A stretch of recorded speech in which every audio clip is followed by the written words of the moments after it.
নমস্কার, সবাই কেমন আছেন? আশা করছি সবাই খুব ভালো আছেন আর আমিও ভালো আছি। ড্রিম লাইফ বিউটির আরও একটি নতুন ব্লগে আপনাদের সবাইকে জানাই স্বাগত।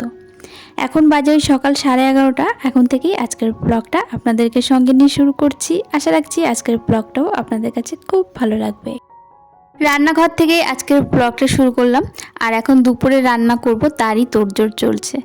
দুপুরে রান্না তো হবে, তো তার জন্য তো মশলা করতে হবে। তো কিছু মশলা আমি মিক্সিতে পেস্ট করে নিচ্ছি আর কিছু মশলা আমি শিলনোড়াতে বেটে নেব। একবারে না অনেক মশলা শিলনোড়াতে বাটতে গেলে প্রচণ্ড কষ্ট হয়ে যায়, আর তাছাড়া রান্নার একটু দেরিও হয়ে যায়। তো সেই জন্য ভাবছি কিছু মশলা আমি মিক্সিতে পেস্ট করে নিই আর কিছুটা আমি হাতেই বেটে নেব। এখানে আমি আদা, রসুন, তার সঙ্গে জিরে, ধনে, কাঁচা লঙ্কা আর শুকনো লঙ্কা সব কিছু দিয়ে একবারে একটা মশলা বানিয়ে নিচ্ছি। আর এই মশলাটা যাবে হচ্ছে এঁচোড়ে। আজকে এঁচোড় রান্না হবে। একবারে একটু বেশি করে তেল ঢেলে দিচ্ছি, কারণ এঁচোড় রান্না করতে গেলে না একটুখানি তেলের পরিমাণটা বেশিই লাগে। আর এদিকে গতকালকে একটা পেঁপে কাটা হয়েছিল, তার অর্ধেকটা রয়েছে। এখন যদি না কেটে রেখে দিই তাহলে কিন্তু নষ্ট হয়ে যাবে। তো সেই জন্য দুপুরবেলা রান্নার জন্যই কাটা হয়েছিল। তবে আজকে দুপুরে আর পেঁপেটা রান্না করব না, আর কি ভাজা করতাম সেটা আর করবো না। আর পেঁপে ভাজা ভাতের সঙ্গে ভালোও লাগে না, রুটির সঙ্গে বেশ ভালো লাগে। তো সেই জন্য একটা এয়ারটাইট বাক্সে এই যে রেখে দিচ্ছি, ফ্রিজের মধ্যে রেখে দিলাম। কাটাকুটি থাকলো, কালকে সকালবেলা ভাজা করে দেবো রুটির সাথে। আর এদিকে দেখুন কি কি রান্না হবে, সব কিছু কাটাকুটি আমার হয়ে গেছে। এঁচোড় কাটা হয়ে গেছে, তার সঙ্গে কচু রয়েছে, আলু রয়েছে, আর এটা রয়েছে এঁচোড়ের আলু। আর এখানে হবে আমের চাটনি। আর এর মধ্যে রয়েছে মাছ, কাতলা মাছ এনেছে। কাতলা মাছ ওই কচু দিয়ে আলু দিয়ে রান্না হবে। আর এঁচোড় চিংড়ি হবে। চিংড়ি মাছটা এখনও পর্যন্ত কাটা হয়নি, তো সেটা মাসি কাটছে। আর এদিকে আমি রান্না বান্না শুরু করেছি।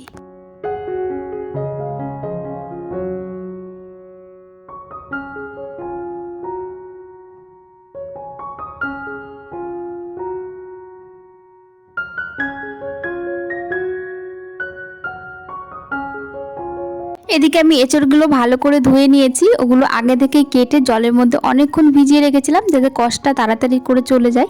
আর তারপর ভালো করে ধুয়ে নিয়েছি আর কড়াইতে করে দিকে সেদ্ধও বসিয়ে দিলাম। একটুখানি হলুদ দিয়ে দিয়েছি, তার সাথে লবণও দিয়েছি। হলুদ দিলে কি ওই কষটা চলে যাবে, আর এঁচড়গুলো একটু হলুদ হলুদ হবে, কালো হবে না। তো সেই জন্য হলুদ দিয়ে একটু সেদ্ধ করতে বসিয়ে দিলাম। এখনকার এঁচড় না সেদ্ধ করতে খুব একটা টাইম লাগে না, আর সেই জন্য প্রেশার কুকার আমি ব্যবহারও করলাম না। তাছাড়া প্রেশার কুকার আমি খুব একটা ব্যবহার করি না। প্রেশার কুকারটা মাজতে যেন একটু বিরক্তও লাগে, তো সেই জন্য প্রেশার কুকার ছাড়াই কড়াইতে বসিয়ে দিলাম। আর এদিকে কচু রয়েছে, কচু দিয়ে তো মাছের ঝোল করব। তো সেই জন্য কচুটা একটুখানি হালকা করে ভাপিয়ে নেব, যাতে গলাটা না ধরে। জলটা প্রথমে একটু গরম করে নিয়েছিলাম, তার মধ্যে কচুটা দিয়ে একটুখানি ফুটিয়েছি, ফুটিয়ে যে নামিয়ে নিচ্ছি। কচু দিয়ে মাছের ঝোল খেতে কিন্তু দারুণ লাগে। আর এই কচুটা আমাদের বাড়িতেই হয়েছে, তো কয়েকদিন হয়েছে, তোলা হয়েছে কিন্তু খাওয়া হয় না। তোলার পরে ভাবছিলাম মাছ দিয়ে খাবো না আর বিউলির ডাল দিয়ে খাবো, এই ভাবতে ভাবতেই এক সপ্তাহ কেটে গেছে। তো আজকে দেখছি যদি মাছ দিয়ে না খাওয়া হয় তাহলে কচুটা হয়তো দেখা যাবে নষ্ট হয়ে গেছে, আর খেতেই পারলাম না। আর আমাদের বাড়িতে সবাই কচু ভীষণ ভালোবাসে। তো যাই হোক, এদিকে দেখুন কচুটা একটু সেদ্ধ করে নামিয়ে নিয়েছি। আর মাছের ঝোলের মশলাটা একটু ভেজে নিচ্ছি। এর মধ্যে জিরে, ধনে একটুখানি হালকা করে ভেজে নামিয়ে রাখলাম। আর এরপর মাছগুলো ভেজে নেব। আজকে কাতলা মাছ এনেছে, খুব বেশি আনিনি, অল্প করেই আনতে বলেছিলাম, এবেলা যাতে হয়ে যায় সেরকমই। তবে এবেলা হয়েও রাতের জন্য 2-3 পিস থাকবে। তো যাই হোক, এদিকে দেখুন মাছগুলো আমি ভাজতে বসিয়ে দিলাম। আর ওদিকে আমার এঁচোড়টা সেদ্ধ হয়ে গেছে। এখনকার এই কচি কচি এঁচোড় না সেদ্ধ করতে খুব একটা বেশি সময় লাগে না, ওই 8 থেকে 10 মিনিটের মধ্যেই কিন্তু সেদ্ধ হয়ে যায়। আর এই এঁচোড়গুলো হচ্ছে আমার মামা শ্বশুরের বাড়ি থেকে এনেছে, 3টে এনেছিল। তার মধ্যে একটা আগের দিন খাওয়া হয়ে গেছে এঁচোড় চিংড়ি। আর এখনকার এঁচোড় চিংড়ি এত ভালো লাগে কি আর বলবো। সব সবজি দেখবেন যখন প্রথম প্রথম ওঠে তখন ভীষণ ভালো লাগে, তারপরে কিন্তু অতটাও ভালো লাগে না।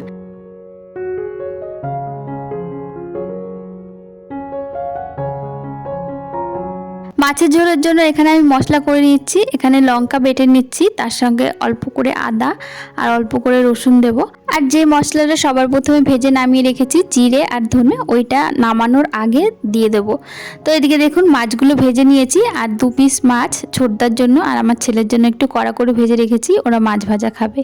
তো এদিকে তারপর মাছের তরকারিটা বসিয়ে দিচ্ছি। কড়াইতে আর একটু তেল দিয়েছি, দিয়ে জিরে ফোড়ন দিয়ে এই যে আলুও দেবো। আমাদের বাড়িতে যে কোনো তরকারিতে আলু দিতেই হবে, আলু ছাড়া কেউ পছন্দই করে না। আর আমরা সবাই আলু খেতে ভীষণ ভালোবাসি। তো কচুর দিয়ে মাছের তরকারিতে শুধু কচু দিয়ে রান্নালেও চলে, আলু না দিলেও হয়, কিন্তু আমরা যেহেতু আলু ভালোবাসি, আলু প্রতিটা তরকারিতে দিতেই হবে।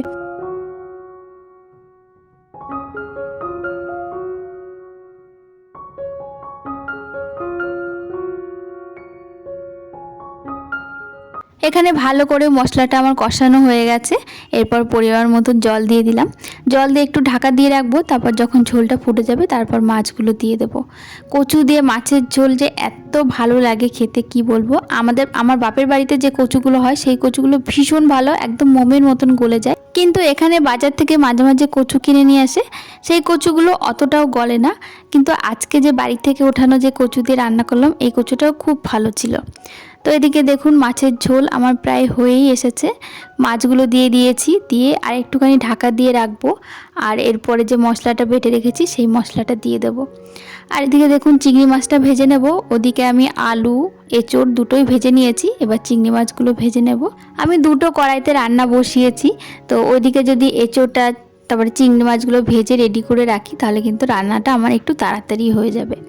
আর এদিকে দেখুন মাছের ঝোল হয়ে গেছে, লাস্টে ওই যে ভাজা মশলাটা দিয়ে এবার মাছের ঝোলটা নামিয়ে নেব।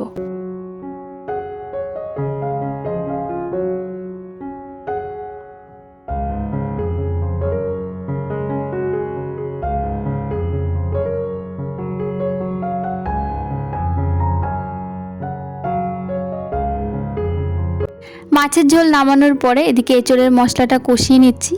আর এঁচোড়ের মশলাটা তো আমি প্রথমেই মিক্সিতে করে নিয়েছি, তাতে আমার অনেকটা খাটুনি কমেছে। আর মিক্সিতে মশলাই 2-3 দিন ধরে করছি, একেবারে খারাপ হয় না, বেশ ভালোই হয়। তো সেই জন্য আজকেও করেছিলাম। আর একবারে সব মশলা যদি একবারে একটুখানি মিক্সিতে পেস্ট করে নেওয়া যায় তাহলে কিন্তু ভালোই হয়, পেস্টটা একেবারে খারাপ হয় না। তো অল্প মশলা মিক্সিতে হতে চায় না, কিন্তু যেহেতু মশলাটা একটু পরিমাণে বেশি ওই জন্য আমি মিক্সিতে পেস্ট করে নিয়েছিলাম। তো এদিকে দেখুন মশলাটা আমি ভালো করে কষিয়ে এঁচোড়গুলো দিয়ে দিয়েছি, দিয়ে এঁচোড়ের সাথে খুব ভালো করে কষাবো। যে কোনো তরকারি খেতে কেমন হবে সেটা নির্ভর করে কিন্তু তরকারি কষানোর উপরে। তরকারি যত ভালো করে কষানো যাবে তত কিন্তু তরকারিতে টেস্ট হয়। আর এদিকে দেখুন আজকে বিয়েবাড়ির স্টাইলে আমের চাটনি করেছি, আগে একদিনও করেছিলাম।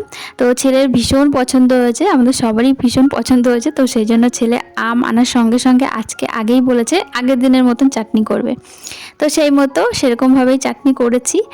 আর এদিকে দেখুন চিংড়ি মাছগুলো দিয়ে কষিয়ে এবার অল্প করে জল দিয়ে দেবো, কারণ এই এঁচোড়টা না কষাতে কষাতে একদম সেদ্ধ হয়ে গেছে প্রায় 80%। আর 20% কিন্তু ওই একটুখানি ঝোল দেবো, দিয়ে ওর মধ্যেই সেদ্ধ হয়ে যাবে। আর নামানোর আগে কিন্তু গরম মশলা দিয়ে দেবো।